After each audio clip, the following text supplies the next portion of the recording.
Bonjour, bon, le café est prêt pour un autre regard sur le monde avec le goût de bol de Nicolas Bonal. Je suis Gilbert Daouet d'Avatar Édition et notre émission aujourd'hui s'intitule SON Chaîne Info. Comme d'habitude, avant de commencer, un rappel du triptyque YouTube. N'oubliez pas de cliquer sur s'abonner, la cloche des notifications et sur le pouce vers le haut. N'oubliez pas aussi d'intervenir en postant vos commentaires et bien entendu d'acheter nos livres et de faire des dons mensuels ou ponctuels. Et si vous n'allez pas aimer ce que vous écouterez, merci d'être resté avec nous jusqu'à la fin. Café, on commence. Nicolas, on a bien entendu intituler l'émission SOS Chaîne d'Info suite aux incidents ou à la crise qu'il y a eu à Moscou il y a quelques jours. Oui, alors bon, on va pas trop parler de cette affaire russe, tout le monde en a beaucoup parlé. Moi, j'ai tout de suite fait de l'humour. Le dimanche matin ou le samedi matin, je sais même plus, j'ai parlé de quand on se réclame des Cosaques et du Saint-Esprit, on ne prend pas des bagnards avec des primes de guerre. Et ensuite, je me suis rappelé que j'avais écrit pour ma petite clientèle russe de Monaco, où j'ai eu la hiérarchie Gazprom et des hommes d'affaires qui m'envoyaient leurs enfants pour apprendre le français. Je leur ai écrit un conte russe sur des petits Russes qui massacrent tout Monaco et qui déclenchent une guerre qui n'en finit jamais, comme celle de Poutine avec l'Ukraine. Et finalement, j'avais eu le nez creux. C'est exactement comme ça. Je l'ai mis sur le blog. Ça s'appelle La guerre de Superchemo. Superchemo parce que la plupart de ces gosses russes sont très doués, très blonds aussi. Donc on se demande ce qu'Hitler allait faire là-bas pour les exterminer. Et les gosses Superchemo parlaient l'italien. Scemo en italien, certains le sauront, veut dire stupide. Il y avait Superchemo, il y avait Ivan Moudry et il y avait un autre qui s'appelait Zlob. Enfin bref, c'était une déconnade en 5-6 pages. Les gosses ont adoré. Tatiana l'avait traduit directement en russe.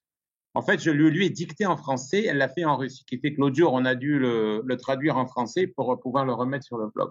Je rappelle que Tatiana est très douée pour les langues et qu'elle a publié Philippe Cadic, qui est le grand recette, qui a été publié en Espagne et qu'on l'a aussi mis en ligne sur Amazon. Donc, on se rend compte, je me suis rendu compte à ce moment-là que les Russes aimaient la guerre. Les Russes aimaient le combat. Les gosses, une fois je les ai amenés au cinéma, ils ont foutu un souk dans la salle de cinéma à Monaco, celle du Sporting, pour ceux qui connaissent Monaco, qui a été détruite depuis que Monaco a été saccagé de fond en comble, comme la moitié du monde depuis l'an 2000 ou 2010. Ils adoraient les Transformers, ils adoraient tous les films de guerre. Et là, on les a balancés dans cette guerre des Russes et visiblement, ils en raffolent à petite dose.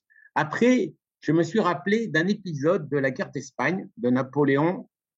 Et il y avait un combat entre Ney et Soult, le maréchal Ney, le maréchal Soult, à Lugo. Lugo, je relisais hier Charpentier sur Lugdunum, sur le dieu Lug, sur les géants de l'histoire, c'est assez amusant.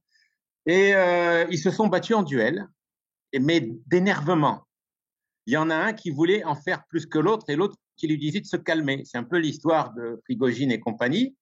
Et les soldats les ont copiés. Ils ont vu que leur chef, par un balcon de palais, était en train de se battre. Les soldats se sont battus devant le palais. Et le général Mathieu, je crois, est arrivé et leur a dit, mais enfin, messieurs, tu imagines, c'est pas évident, hein, c'est des maréchaux quand même. Et il faut arrêter parce que vos troupes sont en train de s'entretuer. Donc ils se sont calmés et les soldats ont arrêté. On en revient vraiment au film de Ridley Scott, que j'adore, Dueliste, dont j'ai beaucoup parlé dans mon livre sur Ridley Scott. Ridley Scott s'est inspiré, comme on le sait, du conte de Conrad, et Conrad répète 3 fois le mot mechanical, c'est-à-dire comment on transforme les hommes en automates ou comment on transforme les hommes en mécanique de guerre. Alors, de la même manière qu'on transforme les hommes en mécanique de guerre, on transforme les hommes en mécanique à goberger des infos. J'en ai parlé beaucoup de fois. Mon premier texte pour Philippe Grasset de Defensa en 2016, ça a été sur CNN et Platon. On connaît tous Platon, le mythe de la caverne. Les types ont leur projet de désillusion, ils les gobent toutes. Ensuite, j'ai donné l'exemple de Théophraste. Il y a un emmerdeur sur une place publique à Athènes qui répète tout le temps ce qu'il a entendu.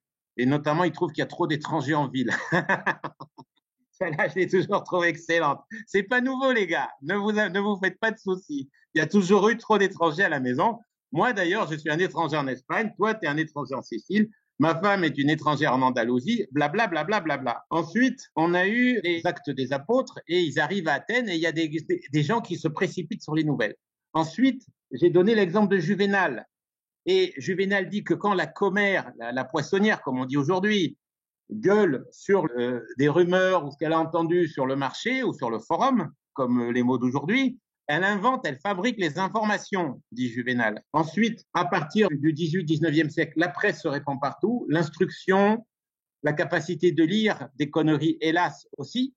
On en revient à ce que disait un de mes maîtres, Lévi-Strauss, quand il dit que on a fabriqué l'alphabétisation au 19e siècle pour pouvoir faire des soldats. On a vu le résultat, hein, 100 millions de morts au 20e siècle parce que les mecs suivent les ordres. Voilà. Avant, c'était plus dur de mobiliser les gens. Donc, on les a mobilisés, je l'ai raconté plusieurs fois à nos lecteurs, par la galaxie Gutenberg dont a parlé très bien McLuhan. On a fanatisé les Anglais. C'est un des peuples les plus fanatiques du monde sous son dehors flegmatique. Ça a donné Cromwell. Et ensuite, ça a donné cette volonté de conquête du monde et c'est aussi cette capacité d'organisation qui, évidemment, te fournit l'imprimerie. Les Français aussi, c'est ce que dit McLuhan avec la Révolution et Napoléon. Puis on arrive au XXe siècle avec la télé qui abrutit la masse. Alors évidemment, on a Guy Debord, on a encore McLuhan, on a tous les analystes de la télévision. Moi, j'ai été élevé dans ça, hein. Toi aussi, sans doute, années 70, il y avait une grosse critique sociale contre la télévision qui a disparu. Aujourd'hui, tout le monde est abruti et tout le monde est content.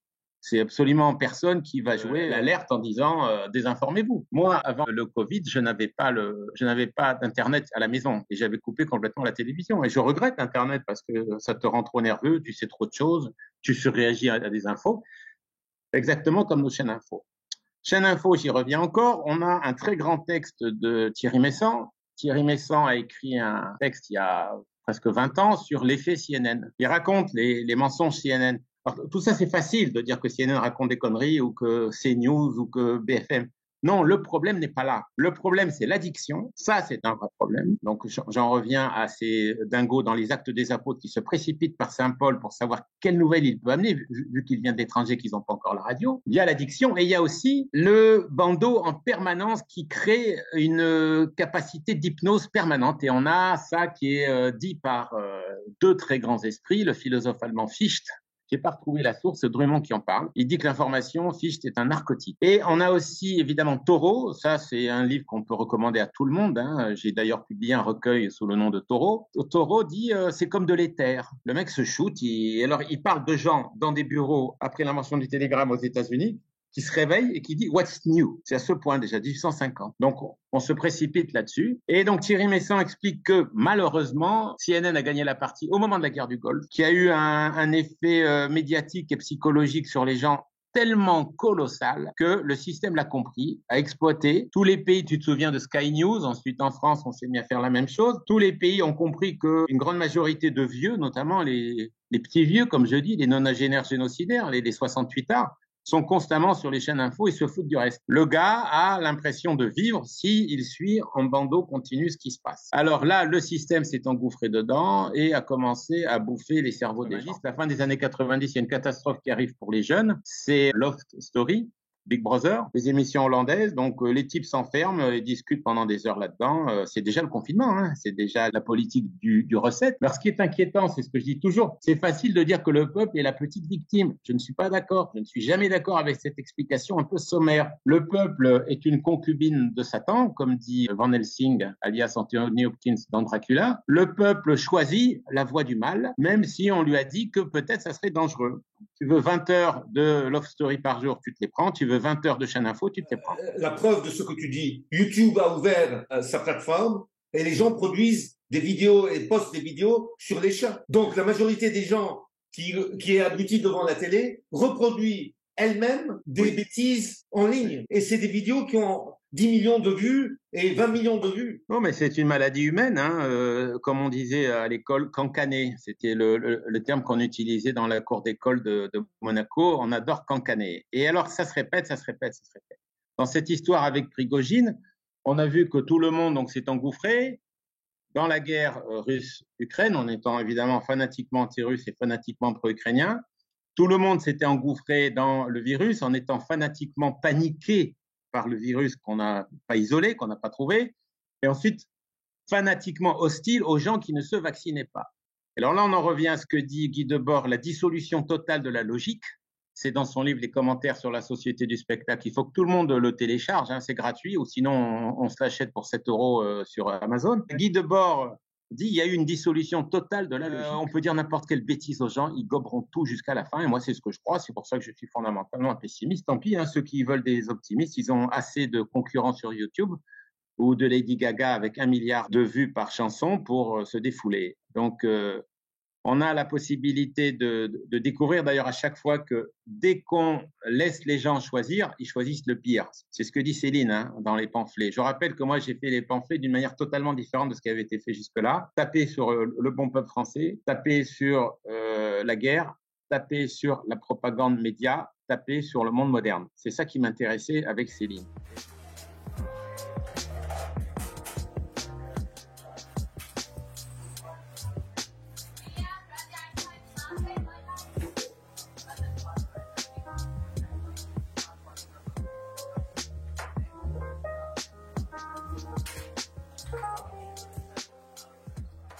Et là-dessus, j'ai fait le même travail que Bernanos avait fait à mon humble niveau, hein, avec Drummond.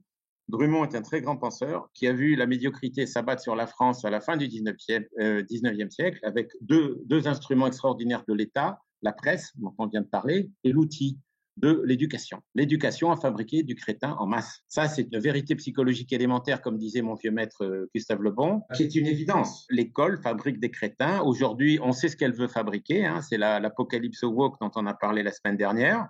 Tout le monde a l'air content, personne ne proteste. Parlons d'autre chose. À l'Assemblée nationale, ils sont presque tous pour.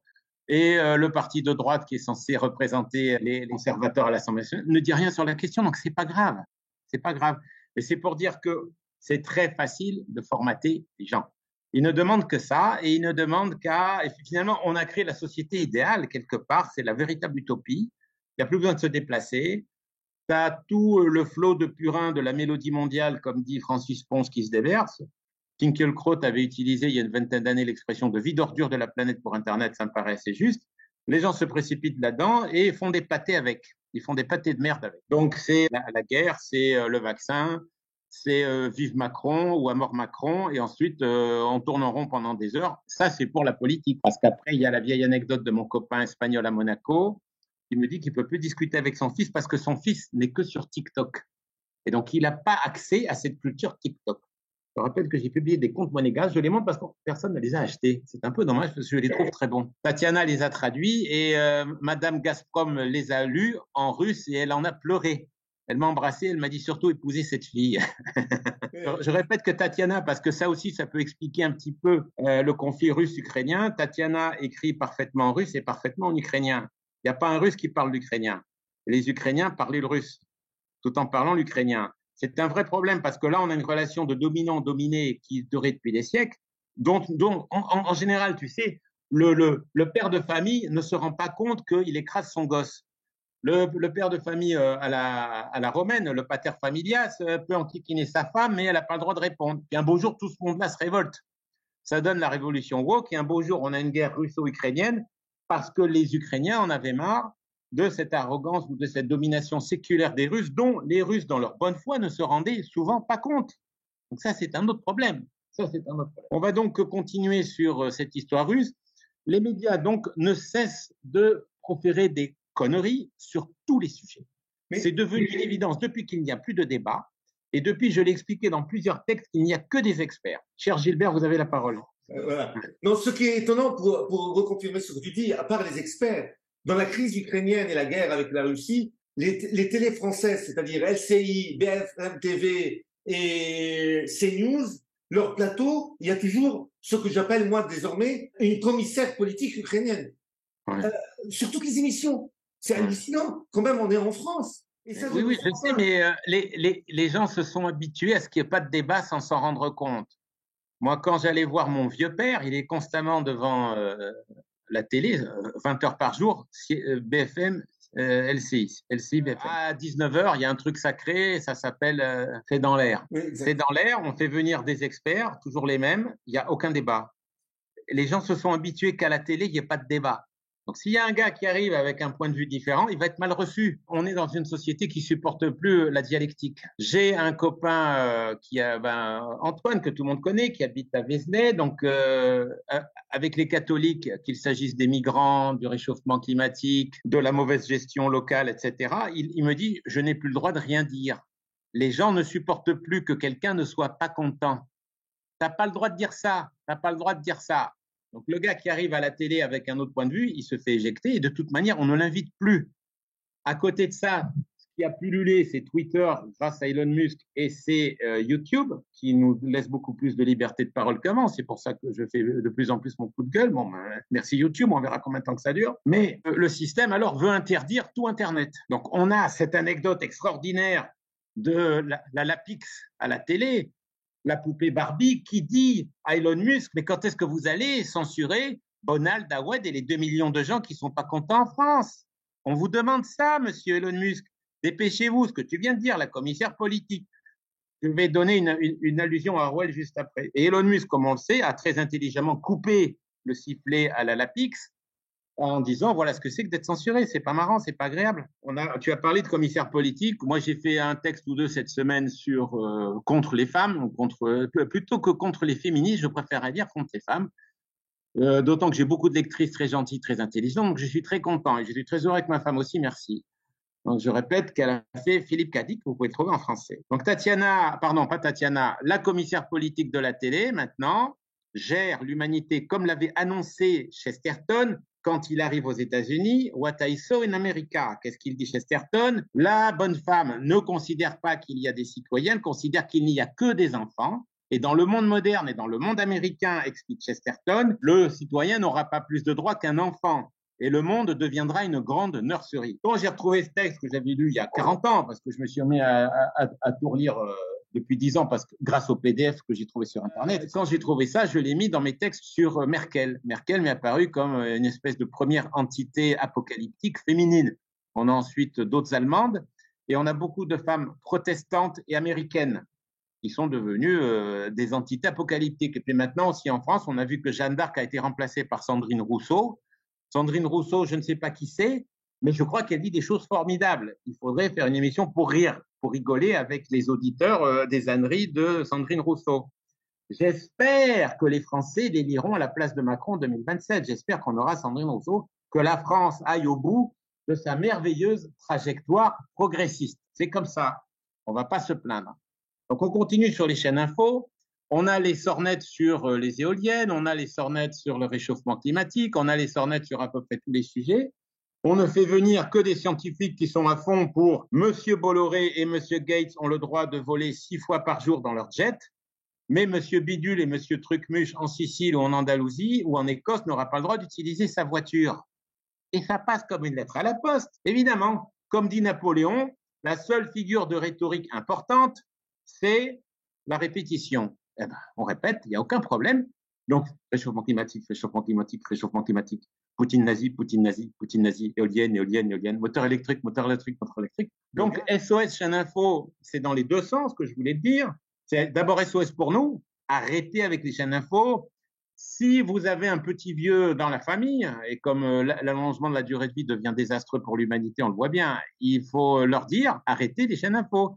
Mettez-leur une chaîne nature avec les pandas ou une chaîne voyage avec Bali, un petit reportage culturel d'Arte. Mais arrêtez de les abrutir avec Pujadas et la tante Lapix. Et SOS chaîne info aussi, parce que sur cette histoire de Russie contre l'Ukraine, la Russie domine tellement les débats que ça devient assez humiliant pour tous les colonels Yoga, Goya et Yoda d'avoir donné des instructions qui étaient intégralement fausses depuis 1 an et demi, avec 2000 crétins quand même qui viennent commenter sur son blog. Bon, je suppose que comme sur tous les blogs, il y a un mec qui fait 300 commentaires. Hein. Je me suis rendu compte confusément de ça à une certaine époque. Quand je suis rentré sur Internet, c'était avec Snyder. Snyder, il y avait des fois 1500 commentaires. Je me suis dit, mais comment il peut y avoir 1500? Mais non, il y avait 500 fois le même, d'accord. Bon, ça truc. Donc, colonel Yoda, vous êtes un génie. Poutine est un abruti, les Russes vont être écrasés, vive le colonel Yoda, vive l'OTAN. Bon, au bout d'un certain temps, le gars se rend compte que c'est plus compliqué que ça, mais peut-être qu'il ne s'en rend pas compte. C'est un peu trop tard pour lui. Pour en terminer donc là-dessus, moi j'en reviens à la cuisinière de Flaubert. C'est mon idole, comme on le sait. Elle dit je ne suis pas capable d'appliquer ces préceptes, et peut-être que la cuisinière de Flaubert serait très abrutie aujourd'hui. Elle serait sur son TikTok ou sur son BFM ou sur son smartphone toute la journée à réciter des conneries. Mais non, elle dit à Flaubert, à son patron, donc, je ne sais pas qu'il y avait un roi, je ne sais pas qu'il y a eu la République et je ne sais pas qu'il y avait Napoléon III. Bravo. Ça, c'est déjà pas mal. Alors, par contre, il faut que la cuisinière de Flaubert sache qu'on va vers la tyrannie numérique en Europe, on va vers la tyrannie de l'OMS en Europe, et donc il faut hiérarchiser les problèmes et aller vers al grano, comme on dit en espagnol, aller vers les éléments essentiels de l'actualité de ce monde, comme disait Guy Debord, qui gère son autodestruction programmée. Mais Nicolas, des fois le bon sens défie les experts. Parce que pour revenir à la crise russe, pour moi, personnellement, qui n'a pas d'information spéciale, quand un pouvoir réussit, sans négocier, sans rencontrer la personne qui se révolte, et sans concéder rien du tout, réussit à éliminer la révolte, pour moi, c'est un signe. Ça veut dire aussi, mon cher Gilbert, qu'il a peut-être programmé cette révolte sur tous les sites anti-système. Le mot qui est à la mode, c'est Maskirovka. Tatiana m'a dit qu'il faut dire Maskirovka, et alors que plein de gens écrivent Maskirovska. Donc c'est une grosse faute d'orthographe. Attention avant de jouer aux prétentieux. Tiens, je voulais montrer ça. Donc j'ai retrouvé la carte postale de Jean-Marie Le Pen qui me demande. Ça va être le mot de la fin. De me présenter aux élections pour le Front National, parce qu'il y en a qui viennent me donner des leçons. Tu sais, vous trahissez. Non, je ne trahis pas du tout. Moi, je sais où je pose les pieds mieux que d'autres. Comme on parle de Le Pen, on va dire 1989, Timisoara, c'était n'importe quoi. Tout le monde a plongé dedans. C'était avant les chaînes info. Comme on a dit Le Pen, on a Carpentras, le scandale de Carpentras, 1991. Le très grand livre que je recommande, qui n'est pas cher du tout, de Serge Halimi, sur les nouveaux chiens de garde. Les nouveaux chiens de garde n'ont pas arrêté de traiter de nazis et de staliniens tous les gens qui se posaient des questions sur la construction européenne dans les années 90. Lettre ouverte aux nouveaux chiens de garde en référence à notre modèle Nizan. Et Halimi, avec qui j'ai eu une correspondance brève au début des années 2000 avant de quitter définitivement la France, Halimi se rendait très bien compte qu'on attaque, on salit et on fanatise immédiatement tous les types qui ne sont pas dans la doxa de la minorité aux affaires qui tient un bon tiers de l'opinion publique, essentiellement les gens qu'on vient de décrire, qui sont abrutis constamment par les chaînes info. Ils sont enchaînés par les infos, mais les infos choisies, triées, et qui vont toujours dans une direction. Et les experts servent de berger à ce troupeau qui va gentiment vers son abattoir. Bon, voilà, c'est le mot de la fin. Bon, Bonal et Daoued, c'est fini. Merci, à la prochaine.